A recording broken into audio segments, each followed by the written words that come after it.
Welcome back to my YouTube channel, and today I'm in the studio, and I'm looking at line and wash paintings. In other words, when you use a permanent ink pen to create the outlines of your subject and use a little for more denser areas for the tone values. So as you can see with this one, I've actually got the outline of the drawing. I've indicated some sort of the odd brick areas, all the windows, bit of shading in the windows, and plenty of shading in the darker areas, and a little bit in the foreground. Now, quite often when people produce line and wash, all they do really is just colour in the sections. But I want to show you how to create a little bit of drama into your line and wash, so they don't have to be just purely drawings coloured in and just colour in the sections. They can work, they look a bit architectural, and I want this one to be a little more interesting, a bit more spontaneous, So the first thing I'm actually using, this is just pure card. It's £140 white card, and it's I'm just going to use that. It's going to be quite a quick painting. So the first thing we need is to create drama in the sky. Well, drama to me is, let's give it a grey to start. A little bit of drama. I'm using Payne's Grey, Winsor & Newton Artist Quality, and Indian Red. And I'm going to just drop that in like that. There we are. Allow that to run down. I'm not going to get the flow of colour that I would with by using watercolour paper, but that to me doesn't really matter. Now I'm going to have the light coming from the right, so most of the dark area, that's why I'm going a little stronger with the tone here, but I'm going to paint around that tree or that hedge and just bring that down like that, and a little bit in the lower part there. There we are. So that's the start. Let's give the sky drama. Now I'm going to add raw sienna for the tops of the clouds. So that's there and there. These are the tops of the clouds. It's turned a little green. Not worried, not concerned about that at this stage. There we are. A little bit of grey for the tops of the clouds. And then we need some blue, just to indicate, and I'm going to use, let's use Prussian blue, Windsor blue, phthalo blue. Let's try using that. Right, let's give that a blue tint there, a blue tint there, and then just use this blue around the chimney. Bring that in, it's running down nicely. There you go, look at that. Now that has created that very dramatic effect that I'm looking for. See the way that's created? Just watching that doesn't run down too much. And then we go into the distance with that blue. And that's all you need to create drama. Look at the drama in that sky. It's not overstated, just lifting off a touch there. Not overstated, but it's there. And while that's drying, I'm going to put in a bit of distance. So raw sienna again, sweep across that distance land. We'll overpaint that probably later, just to try to create drama in this scene. And then we use cadmium yellow as we come forward. A little bit up the centre there. The only good thing with painting these sorts of line and wash, you know, they're already, you know, the scene is down onto your paper already, you know. Now all we're doing is adding colour and drama to the subject that's already there, really, that's already drawn. And a little bit of lemon, cadmium lemon in the foreground, just to create a little bit more warmth. There we go, look at that.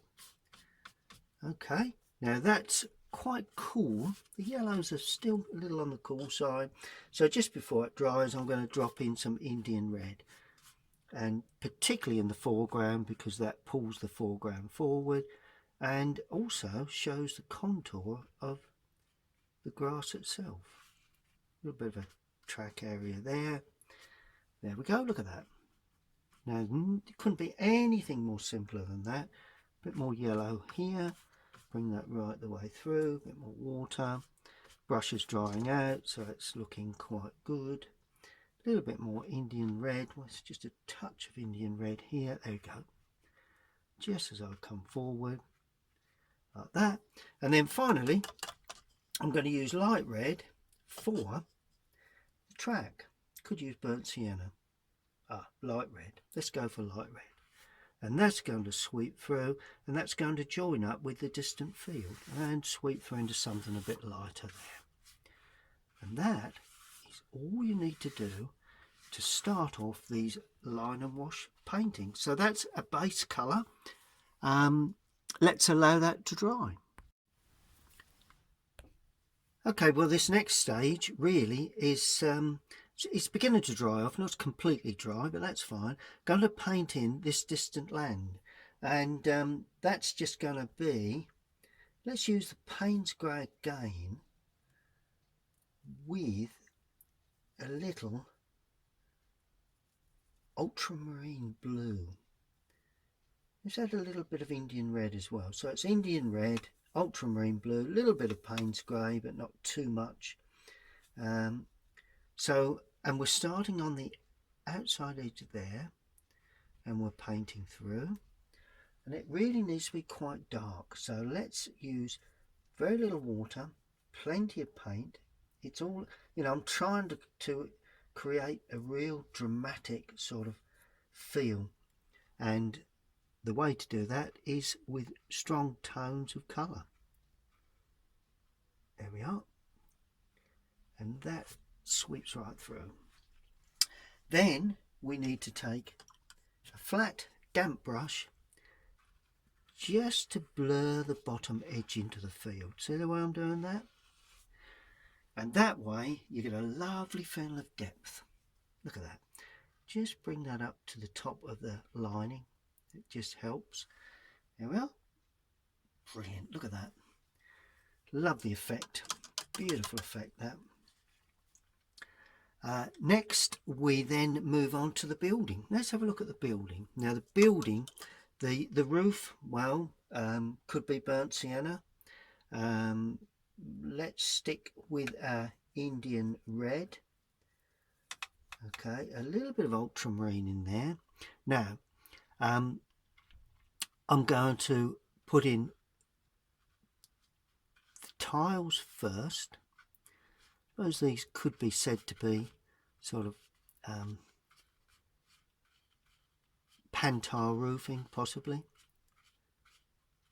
Okay, now I'm getting in burnt umber. Strength, just with a bit more water, so it's just lightened up a touch.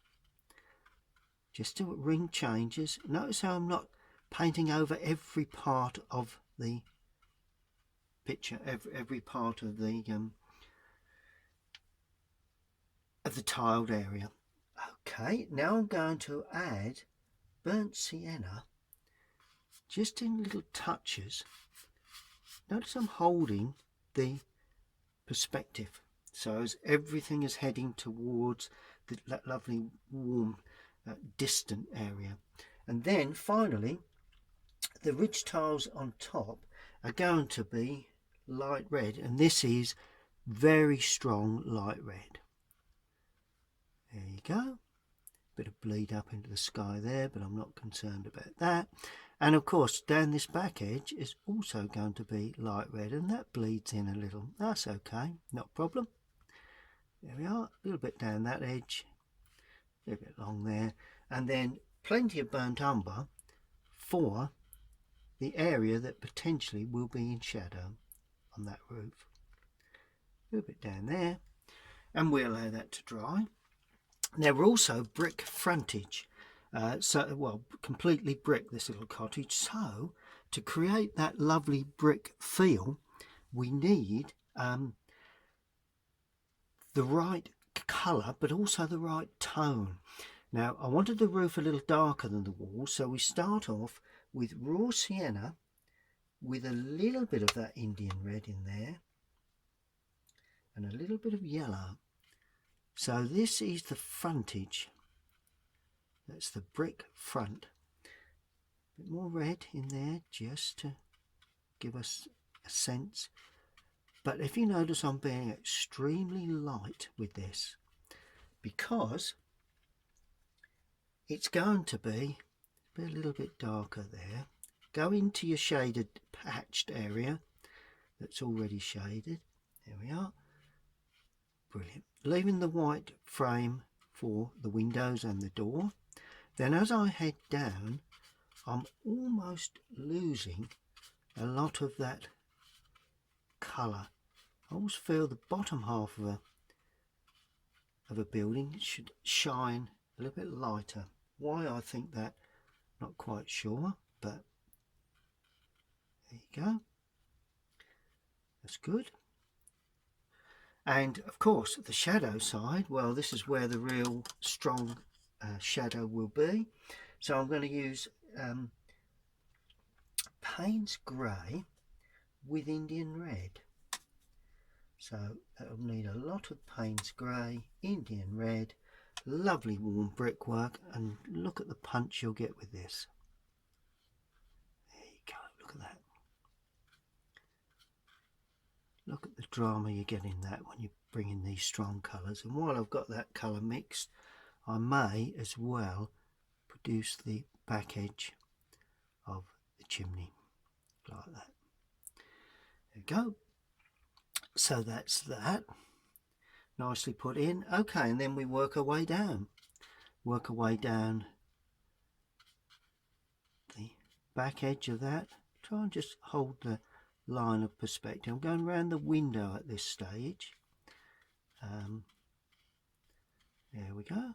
And then of course there again, as I come to the lower area, I have lightened up. Quite often you get a bit of reflection even from the grass, you know, in these subjects when there's plenty of light. That will all dry. That, you know, there's no need to be over fussed about the end product really. We do have a lighter area for the top of that sort of wood store, I suppose, there. The door, well, everything's fairly warm, so I'm going to use quite a strong mix of cobalt blue for the door, so that rings a change. It's nice cool door. There you go. A little bit stronger in colour, let's add a bit more colour to that. And there again, as we head down into the lower part, I'm just going to weaken it with water really, just so as that gives it a little bit of a lighter tone at the base. Good. Oh, just one other thing is the chimney. That's got to have a lighter tone like that. There we are. Okay, just using a damp brush now just to stop a little bit of running there, so I'm just lifting that away and just want that to maintain that fairly strong look. And right you are. Okay, a little more Indian red now, for although that's in shadow, so let's use a darker colour for that. There we go. But then we need a lighter colour for the sunlit side. we are. Brilliant. Okay, let's allow that to dry.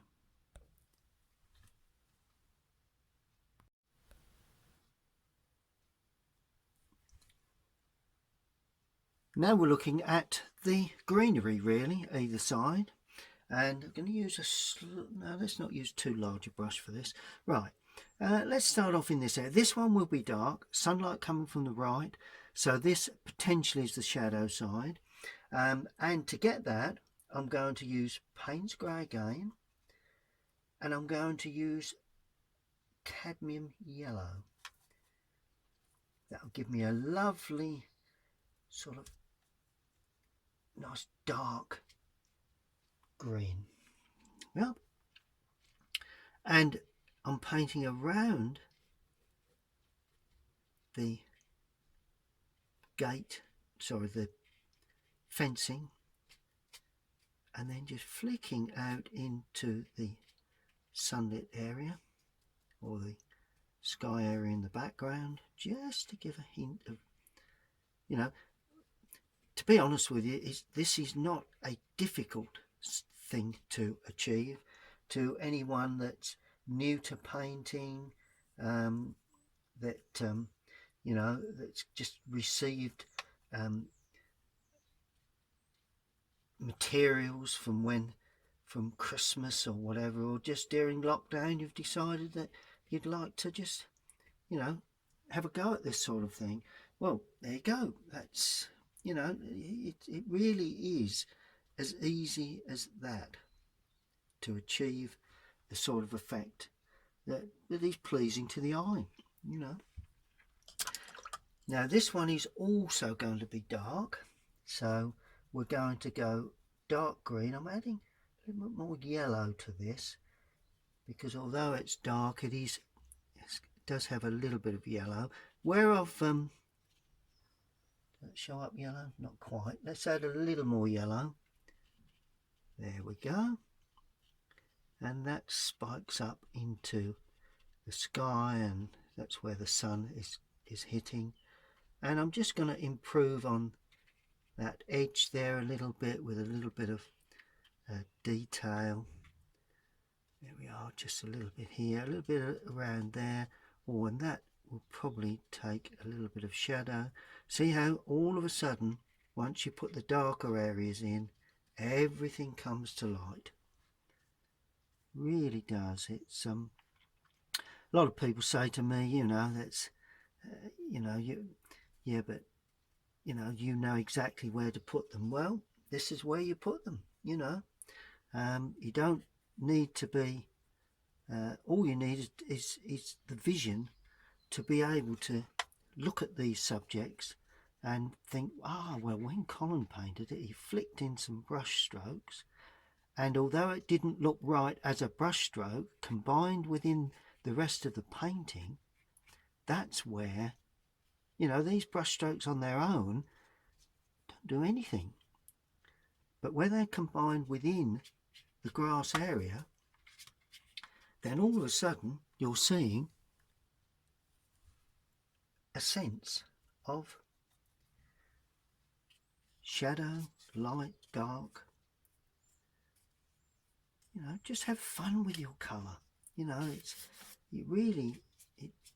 is quite an easy process. You know, if you think about it, if you create that effect just purely with a little bit of flicking in of colour. Lovely. Right, now I'm just going to put the chimney pots in with light red. Going to leave a little bit of white on the sunlit side. There we are, so they're flicked in. Windows, bit of blue for the windows. Let's use ultramarine blue, and that finishes the lighter part of the windows. There's not a great deal of light, but that picks up a bit of warmth for the picture. There we go. So let's give the whole thing a bit of drama. Now we move over to this side to put in the trees on the left. Okay, well, it's the trees on the left now. Now, just at the top will be quite a bit of yellowing in there, particularly this side. So I'm using a bit of yellow in the mix. That's going to go up there like that. That's going to go up there. A bit of yellow. See the white is coming through and showing up the yellow tones quite nicely. And then we add the yellow to the Payne's grey with a little bit of Indian red, and that gives us that shadow area down the back edge there like that. Just on the undersides, 1 or 2 little touches just coming out there like that. A bit more Payne's grey in this lower area. You know, you've got to be careful with Payne's grey. It can, you know, create a can dull your work, but just add a bit more yellow to this one just to kill that green. Don't want that dominating that right hand side, but apart from that, it's going to work okay. Yeah, it can dominate, so just be a little careful when you use Payne's grey. Is not the answer for darkening your colours. It should be a supplement to help create the desired colour, really. So going in with a really dark brown now, just to try and just show up the accent of that tree. There you go, so it doesn't actually hold too much colour. Good. Right, couple of little touches on the windows. We're going to go, some of these old cottages have sort of like I think they call them soldier bricks around the windows or over the top of the window areas like that. I'm just going to go quite dark with an area there, and I'm going to go dark with that area as well, and on the underside of that, a little bit of shadow coming in there. See the way you put the dark in and all of a sudden, bang, you've got that effect. Just filling in that area there, which is the opening to the wood store. Good. That seems to be coming along quite nicely. A little bit of burnt umber, not too strong, to show up the posts that are actually lighter against the background greenery. But other than that, those posts are going to remain very, very dark. There's one final stage. I'm going to let that dry. Then I'm going to add really strong shadow.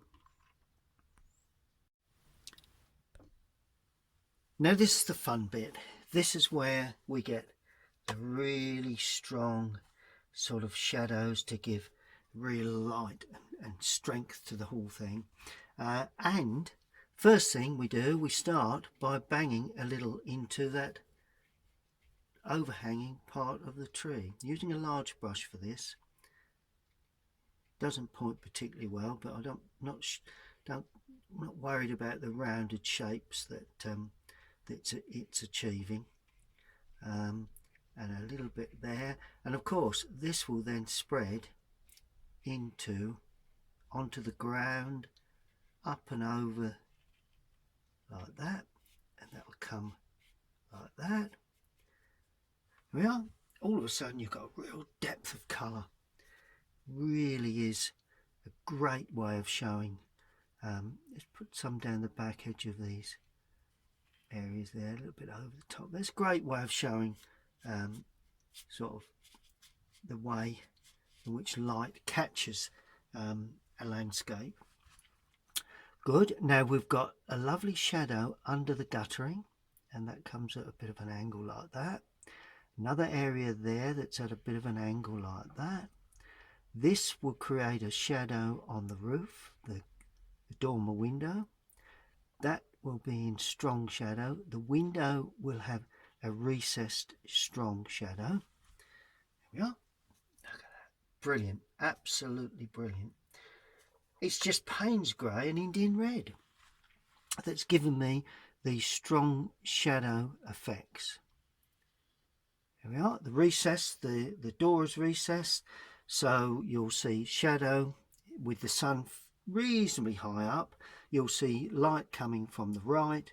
You'll see shadow on the top and down the right hand side, across the top and down the right hand side of the window. Just sharpen that up just a touch more. There you go. We will see a shadow cast across here, so that will come like that, and there'll be a slight shadow there, and then it will run down there, right? But then that heads towards that corner, and that's in shadow. So that's the grass. And there we go. Once it dries, it will all come to light. That's the thing with watercolour. You've got to be a little patient, you know.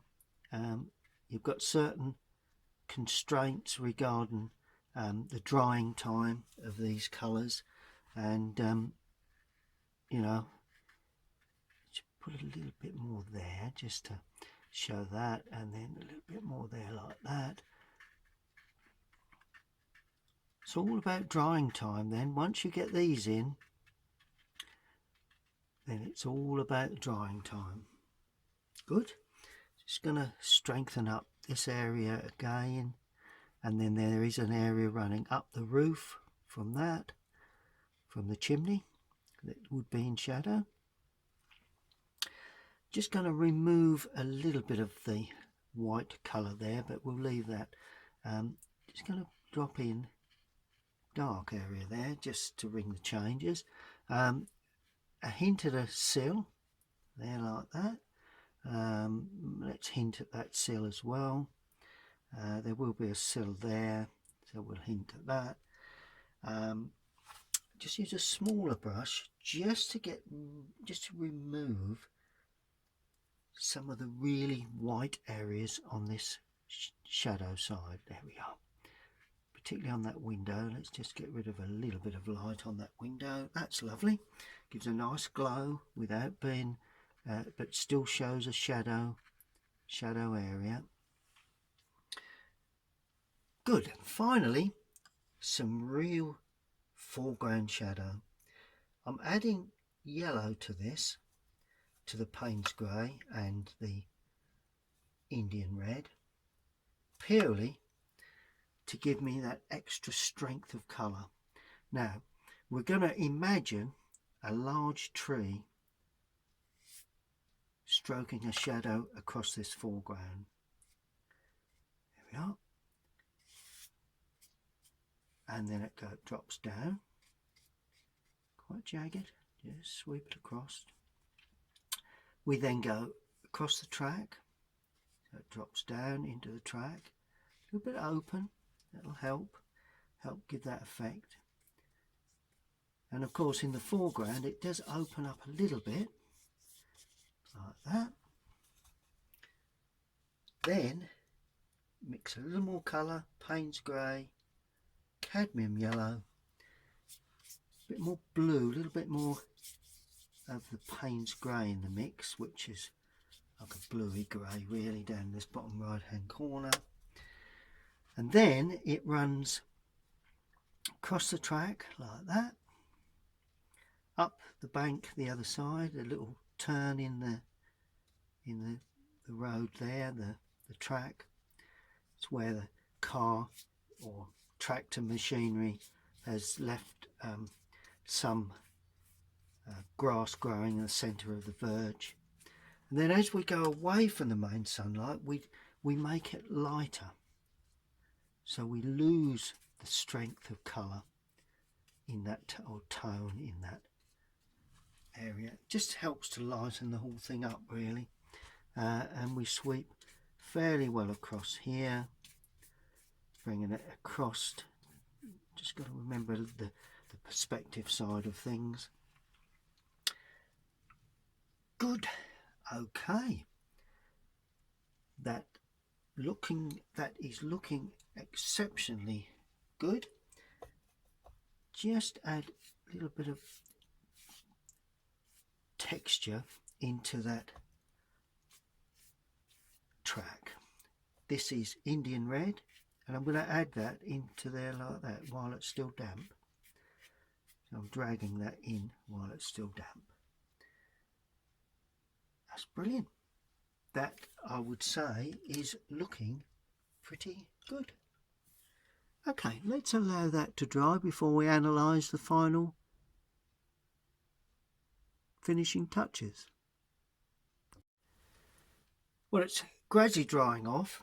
Really, it's just a matter of a signature using burnt umber, the colour that I used in the painting, which, as I will say, this bit of Indian red, just the colours you've used in the painting, a little bit of moisture there. I'm going to sign the picture in this bottom right hand corner. Just feel there is a good place to sign it. Just needs a little bit more paint on the brush. There we go. So we just sign up.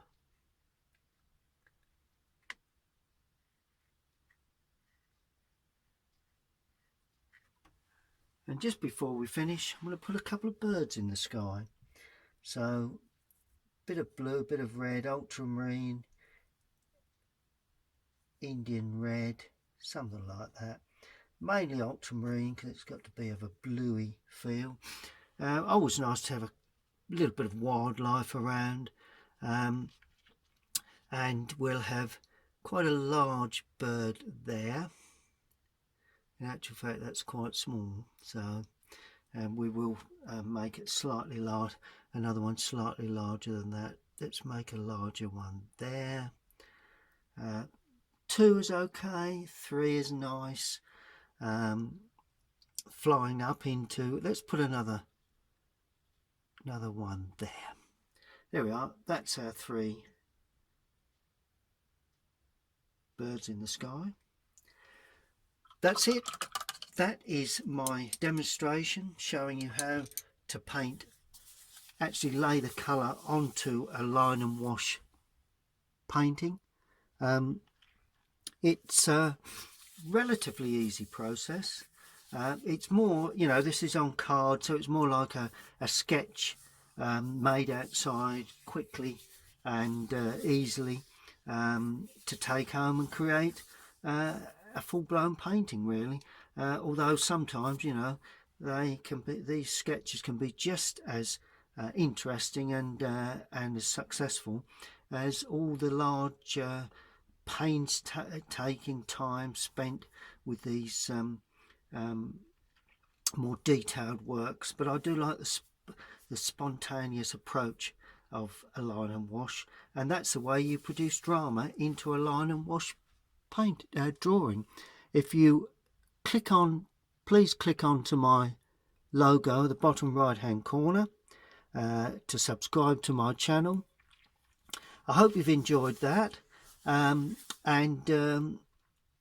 stay tuned to my channel. Give it a look every now and again, and if you subscribe with the link on the bottom right hand corner, you will get notifications whenever I upload. Thank you for watching. Keep safe.